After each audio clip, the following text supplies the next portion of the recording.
홍준표 자유한국당 대표의 일정과 구상이 명확해지고 있습니다. 조금 전에는 김종필 전 총리 병문안을 마쳤다고 하는데요. 잠시 뒤에 전해드리도록 하겠습니다. 대구에 대한 찬사가 일제히 쏟아졌는데요. 보수의 심장, TK에서 당협위원장까지 혹시 하실 의향이 있으실지요? 홍준표 대표의 그 모습 함께 보시겠습니다.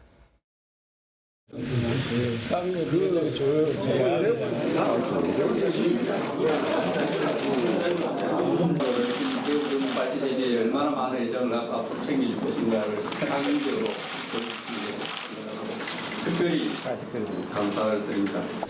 특히 우리 대표님 뭐 개인적으로도 잘 알고 합니다만 참 오로지 당과 나라와 국민을 헌신하고자 하는 그 결의가 곳곳에서 잘 보이고 있습니다. TK 지역에서 한국 우파가 괴멸된 그런 상황에서 새롭게 당을 재건할 수 있는 그런 기틀을 마련해 주셔서 저는 정말 감사하게 생각합니다. 함께해 주실 분들이 두 분 더 계십니다. 이지수 미국 변호사 그리고 김성환 시사평론가 이 자리에 나와 계십니다. 안녕하십니까? 네, 안녕하세요. 조금 전에 들어온 소식으로는 홍준표 대표가 김종필 전 총리 병문안을 갔다고 합니다. 아마 이 자리에서는 지난 삼김 시대 워낙 그때는 낭만이 있었지만 요즘은 삭막하다. 그리고 김종필 전 총리도 웃는 얼굴이 참 좋다. 홍준표 대표 그 미소를 간직했으면 좋겠다라는 덕담을 건넸다고 하네요. 이 시점에 저 병문안 어떻게 해석하면 되겠습니까? 일단 이제 저희 김종필 전 총리가 이제 아마 최근에 몸이 좀 많이 쇠약해진 것 같아요. 네. 원래 이제 9순이 넘으셨는데 그래서 이제 최근에 아마 이제 이 음식을 못 드셔서 아마 이제 병원에 입원한 것 같습니다. 네. 최근에 어떤 그 남북 관계라든지 뭐 국정 운영에 문재인 대통령의 어떤 그 정책에 대해서 상당히 좀 스트레스를 많이 받았다라는 뭐 이야기를 아마 측근들이 전하고 있어요. 네. 그만큼 이제 현 정부에 대한 조금 어떤 비판적인 시각들을 가지고 있다라는 뜻이 있는 것 같고 아마 네. 그런 측면에서 이제 보수의 이제 그 당의 정당의 이제 제1야당의 대표랑 홍준표 대표가 오늘 이제 병문안을 가신 것 같습니다. 그래서 아마 본인과 비슷한 뭐 상김시대 이야기도 하고 또 네. 현재 어려운 여러 가지 이제 당내 상황들을 좀 이야기한 것 같은데 아무래도 이제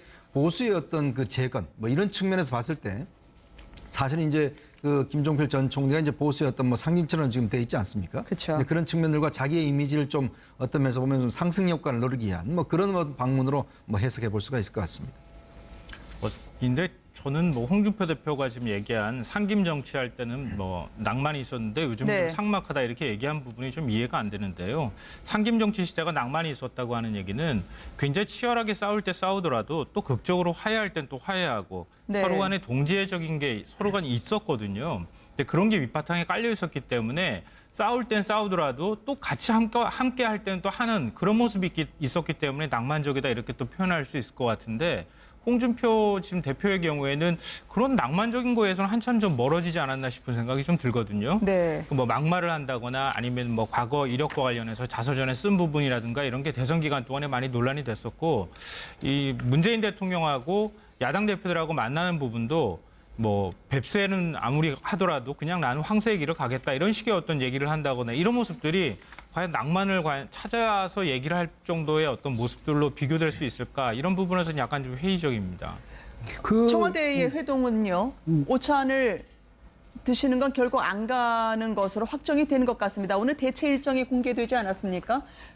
청주 예. 그리고 수해 지역에 자원봉사를 하시면서 도시락으로 함께 하시겠다고 하던데요. 그 청와대는 첫 네. 모임인데 첫 모임이 상징성이 있잖아요. 그런데 네. 첫 모임은 뭐냐면 문 대통령 취임 이후에 이제 각 당 대표들이 가서 뭐 축하 겸 뭐 네. 결국은 이제 그런 축하 모임 비슷하게 되겠죠. 왜냐면 가서 축하 안 할 수가 없잖아요. 아무리 야당 대표라도. 네. 그런데 이제 그런 점에서 보면 심사가 지금 별 편치는 않거든요. 않은데다가 뭐냐면 한미 FTA 나한테 매국 노력하고 그렇게 몰아세워놓고 지금 네. 하는 거 봐.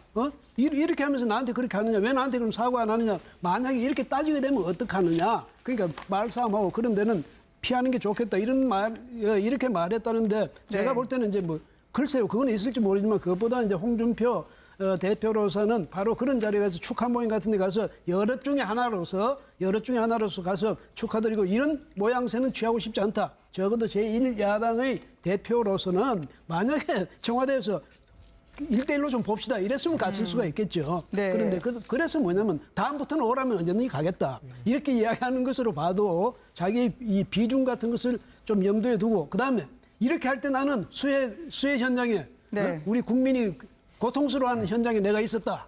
이걸 또 부각시키는 그런 효과도 있겠죠. 예. 아무래도 선명성 있는 야당, 문재인 대통령이 상대할 수 있는 진정한 영수, 물론 영수라는 말은 홍 대표가 안 썼습니다만 회담의 적격자는 나라고 이야기하고 싶을 듯이요. 지난번에 전당대회에서도 감자 캐러 가시지 않았습니까? 이번에도 수해 현장, 민생과 함께하겠다고 하지만 이 복심은 어디에 있을까요? 도시락 말이죠. 그러니까 지금 그 원래 영수회담 제의는 벌써 일찍이 나온 이야기이기 때문에 네. 굳이 그때 꼭 지금 뭐 수해가 물론 그 이후에 발생을 했습니다만은 굳이 그 19일 날 이제 예정돼 있는 19일 날 가야 할 필요가 없었던 건데 그렇다고 뭐 명분 없이 그냥 가만히 있으면서 안 간다라고 하면은 그것은 정치적 명분이 서질 않기 때문에 결국은 지금 이제 현재 상황 수해를 피해를 보고 있는 지역에 가겠다. 그 하루 종일 이제 일정이 잡혀있기 때문에 영수회담은 갈 수 없다라는 식의 하나의 명분 찾아내기에 불과한 거라고 저는 생각을 하고요. 앞서도 네. 이진권 교수님도 이제 말씀하셨습니다만은 그런 부분이 큰 것 같습니다. 홍준표 대표가 대표에 첫 취임하고 나서 방문했던 것도 추미애 대표 하나밖에 없었습니다. 나머지 당들은 네. 의석수로 보나 뭐를 봤을 때 아직까지는 자유한국당의 어떤 카운터파트로서는 인정해 줄 수 없다. 물론 뭐 공식적으로는 그렇게 한 번도 말한 적은 없습니다만은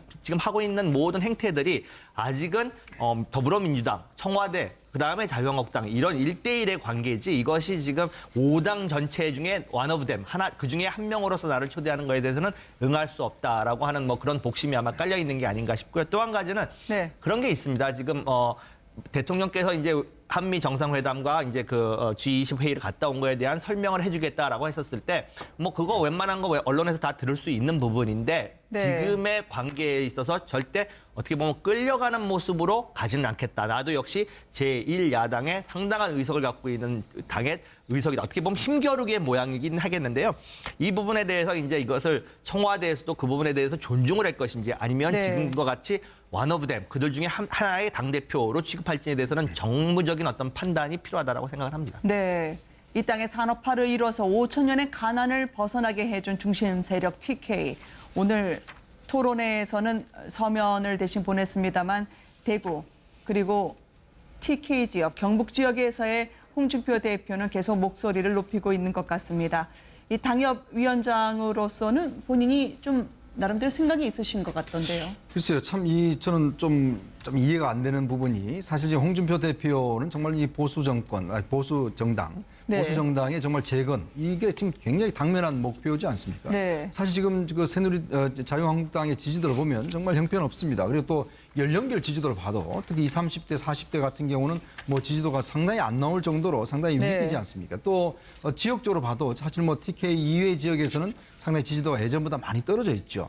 자, 그러면 지금 당을 이끌어가는 홍준표 대표의 입장에서 본다면 정말 이런 것들을 좀 뚫고 나가면 본인이 좀 전국 정당을 다시 한번 재건을 하고 지지를 좀 높여 나가야 되는데 정작 본인은 3년 뒤에 있을 총선을 겨냥해서 대구 지역에 당협위원장을 하겠다라고 이야기를 하시는 거죠.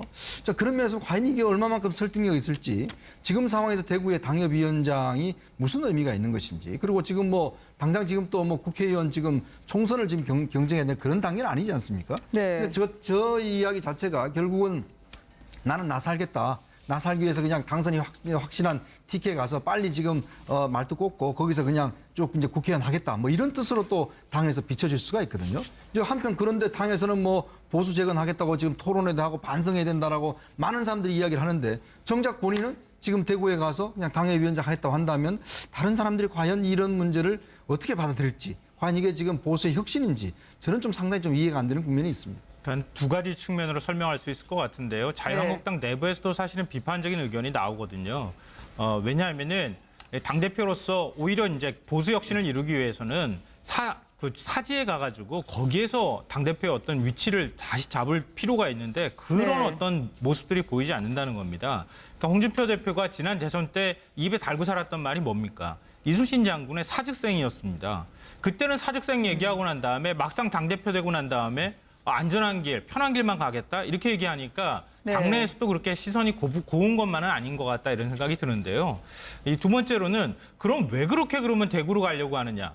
결국은 제가 볼 때는 대권을 생각하는 행보가 아닐까 그런 생각을 할 수밖에 없을 것 같습니다. 네. 결국 대구를 중심으로 해서 대구의 자유한국당이 확실히 뿌리를 받고 대구의 어떤 대통령 후보로서 존재 가치를 부각시켜서 대선에 출마를 해야 그래야 대선 후보로서의 가능성을 훨씬 높일 수 있다고 하는 계산들이 깔려 있기 때문에 네. 일단 지금 비어 있는 자리에 당협위원장으로 들어가는 게 좋겠다 이렇게 좀 길게 보고 판단을 한 것이 아닌가 싶습니다. 오늘 자유한국당의 대구 쪽 의원들 당협위원장을 보면 박정희 전 대통령의 우표 취소하는 건 이건 부당하다라면서 기자회견까지 열던데 말이죠. 여전히 박정희 전 대통령의 향수가 묻어 있을 수밖에 없는 대구 TK 지역의 그 정서를 잘 알고 있는 거 아닐까요? 홍준표 대표가 말이죠. 홍준표 대표가 후보로서 네. 거기서 표를 가장 많이 받아서 그렇기 때문에 24%를 받았거든요. 그런데 저 구미의 백승주 의원, 예. 그래서 이제 네, 이완영 의원까지 보이네요. 이 대구 경북 여기야말로 내가 앞으로도 여기를 기반으로 해서 다시 재개해야 되겠다는 그런 이제 지역으로 생각하는데 네. 저도 TK니까 하는 말입니다. 저도 경북 출신이니까 뭐냐면 그렇게 하면 TK를 정말로 어떤 특정 정파의 그런 기반으로서 완전히 축소시켜 버리는 겁니다. 네. 그래서 대구 경북은요 홍준표를 위해서 있는 것도 아니고 자유한국당을 위해서 있는 것도 아닙니다. 만약에 한다면 대한민국 전체의 정치를 위해서 정치 발전을 위해서 있는 거죠. 그래서 의도적으로 저렇게 말함으로써 대구 경북의 문신의 폭을 그렇게 좁혀놓으면 안 되고요. 대구 경북의 사람들의 위상을 그렇게 낮춰놓으면 안 됩니다. 그래서 물론 내가 여기서 가장 많이 저를 지지해 주셔서 감사합니다. 이런 정도 인사는 좋지만은 네. 여기야말로 우리의 번산이라든지 자꾸 이런 식으로 이야기하면 그럼 어떻게 되겠습니까? 그럼 대구 경북은 옛날에 호남이 다른 지역에 의해서 호남이 고립됐듯이 대구 경북을 홍준표 대표가 고립시키고 나면 그 책임을 지시겠습니까? 그래서 그렇게 되면 오히려 자유한국당의 그 기반 자체를 위축시키는 게 되니까 그 정치적으로 보더라도요 큰 실수입니다. 그리고 앞으로 내년 물론 이제 지방선거도 있지만 총선은 앞으로 3년 후에 있지 않습니까? 네. 그 왜 이 장기적인 먼 미래를 보는 그런 눈을 좀 가지고 그렇게 정치를 해야지. 당장 앞에서 내가 지금 당장 당협위원장 맡겠다. 당장 얘기를 기반으로 하겠다. 당장 여기서 지지를 얻겠다. 그렇게 생각하지 마시고요. 그다음에 박정희 대통령 기념표에 대해서는 저도 발행하는 게 옳다고 생각합니다. 그렇지만 네. 아니 사람들이 하지 마라 그러면 안 하면 되잖아요. 그건 해주지 않겠다는데 그걸 굳이 가서 그렇게 사정하듯이 혹은 반발을 해가면서 할 필요가 뭐 있습니까? 예. 네. 홍준표 자유한국당 대표의 일정과 구상이 명확해지고 있습니다. 조금 전에는 김종필 전 총리 병문안을 마쳤다고 하는데요. 잠시 뒤에 전해드리도록 하겠습니다. 대구에 대한 찬사가 일제히 쏟아졌는데요. 보수의 심장, TK에서 당협위원장까지 혹시 하실 의향이 있으실지요? 홍준표 대표의 그 모습 함께 보시겠습니다.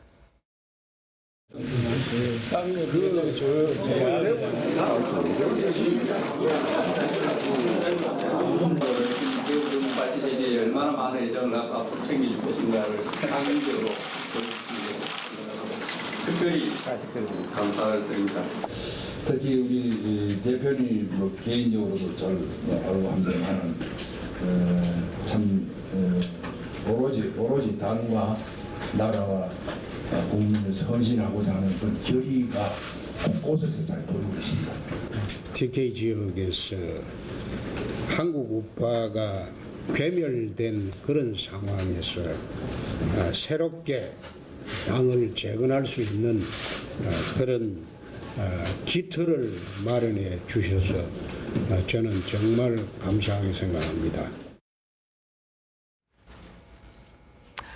함께해 주실 분들이 두 분 더 계십니다. 이지수 미국 변호사 그리고 김성환 시사평론가 이 자리에 나와 계십니다. 안녕하십니까? 네, 안녕하세요. 조금 전에 들어온 소식으로는 홍준표 대표가 김종필 전 총리 병문안을 갔다고 합니다. 아마 이 자리에서는 지난 삼김 시대 워낙 그때는 낭만이 있었지만 요즘은 삭막하다. 그리고 김종필 전 총리도 웃는 얼굴이 참 좋다. 홍준표 대표 그 미소를 간직했으면 좋겠다라는 덕담을 건넸다고 하네요. 이 시점에 저 병문안 어떻게 해석하면 되겠습니까? 일단 이제 저희 김종필 전 총리가 이제 아마 최근에 몸이 좀 많이 쇠약해진 것 같아요. 네. 원래 이제 90이 넘으셨는데 그래서 이제 최근에 아마 이제 이 음식을 못 드셔서 아마 이제 병원에 입원을 한 것 같습니다. 네. 최근에 어떤 그 남북 관계라든지 뭐 국정 운영의 문재인 대통령의 어떤 그 정책에 대해서 상당히 좀 스트레스를 많이 받았다라는 뭐 이야기를 아마 측근들이 전하고 있어요. 네. 그만큼 이제 현 정부에 대한 조금 더 비판. 나한테 매국 노릇하고 그렇게 몰아세워놓고 지금 네. 하는 거 봐. 이렇게 하면서 나한테 그렇게 하느냐. 왜 나한테 그럼 사과 안 하느냐. 만약에 이렇게 따지게 되면 어떡하느냐. 그러니까 말싸움하고 그런 데는 피하는 게 좋겠다. 이렇게 말했다는데 제가 볼 때는 이제 뭐 글쎄요. 그건 있을지 모르지만 그것보다 이제 홍준표 대표로서는 바로 그런 자리에 가서 축하 모임 같은 데 가서 여럿 중에 하나로서 가서 축하드리고 이런 모양새는 취하고 싶지 않다. 적어도 제1야당의 대표로서는 만약에 청와대에서 1대1로 좀 봅시다. 이랬으면 갔을 수가 있겠죠. 네. 그런데 그래서 뭐냐면 다음부터는 오라면 언제든지 가겠다. 이렇게 이야기하는 것으로 봐도 자기 이 비중 같은 것을 좀 염두에 두고 그다음에 이렇게 할 때 나는 수해 현장에 네. 우리 국민이 고통스러워하는 현장에 내가 있었다. 이걸 또 부각시키는 그런 효과도 있겠죠. 예. 아무래도 선명성 있는 야당, 문재인 대통령이 상대할 수 있는 진정한 영수, 물론 영수라는 말은 홍 대표가 안 썼습니다만 회담의 적격자는 나라고 이야기하고 싶을 듯이요. 지난번에 전당대회에서도 감자 캐러 가시지 않았습니까? 이번에도 싶은 생각이 좀 들거든요. 네. 뭐 막말을 한다거나 아니면 뭐 과거 이력과 관련해서 자서전에 쓴 부분이라든가 이런 게 대선 기간 동안에 많이 논란이 됐었고 이 문재인 대통령하고 야당 대표들하고 만나는 부분도 뭐 뱁새는 아무리 하더라도 그냥 나는 황새의 길을 가겠다 이런 식의 어떤 얘기를 한다거나 이런 모습들이 과연 낭만을 찾아서 얘기를 할 정도의 어떤 모습들로 비교될 수 있을까 이런 부분에서는 약간 좀 회의적입니다. 청와대의 회동은요. 오찬을 드시는 건 결국 안 가는 것으로 확정이 되는 것 같습니다. 오늘 대체 일정이 공개되지 않았습니까? 청주 예. 그리고 수해 지역에 자원봉사를 하시면서 도시락으로 함께 하시겠다고 하던데요. 그 청와대는 첫 네. 모임인데 첫 모임이 상징성이 있잖아요. 그런데 네. 첫 모임은 뭐냐면 문 대통령 취임 이후에 이제 각 당 대표들이 가서 뭐 축하 겸 뭐 네. 결국은 이제 그런 축하 모임 비슷하게 되겠죠. 왜냐면 가서 축하 안 할 수가 없잖아요. 아무리 야당 대표라도. 네. 그런데 이제 그런 점에서 보면 심사가 지금 별 편치는 않거든요. 않은데다가 뭐냐면 한미 FTA 적인 시각들을 가지고 있다라는 뜻은 있는 것 같고 아마 네. 그런 측면에서 이제 보수의 이제 그 당의 정당의 이제 제1야당의 대표랑 홍준표 대표가 오늘 이제 병문안을 가신 것 같습니다. 그래서 아마 본인과 비슷한 뭐 상김시대 이야기도 하고 또 네. 현재 어려운 여러 가지 이제 당내 상황들을 좀 이야기를 한 것 같은데 아무래도 이제 보수의 어떤 그 재건 뭐 이런 측면에서 봤을 때 사실 이제 그 김종필 전 총리가 이제 보수의 어떤 뭐 상징처럼 지금 돼 있지 않습니까? 그쵸. 근데 그런 측면들과 자기의 이미지를 좀 어떤 면에서 보면 좀 상승 효과를 누리기 위한 뭐 그런 뭐 방문으로 뭐 해석해 볼 수가 있을 것 같습니다. 근데 저는 뭐 홍준표 대표가 지금 얘기한 상김 정치할 때는 뭐 낭만이 있었는데 요즘 네. 좀 삭막하다 이렇게 얘기한 부분이 좀 이해가 안 되는데요. 상김 정치 시대가 낭만이 있었다고 하는 얘기는 굉장히 치열하게 싸울 때 싸우더라도 또 극적으로 화해할 땐 또 화해하고 네. 서로 간에 동지애적인 게 서로 간에 있었거든요. 근데 그런 게 밑바탕에 깔려 있었기 때문에 싸울 땐 싸우더라도 또 같이 함께 할 때는 또 하는 그런 모습이 있었기 때문에 낭만적이다 이렇게 또 표현할 수 있을 것 같은데 홍준표 지금 대표의 경우에는 그런 낭만적인 거에서는 한참 좀 멀어지지 않았나.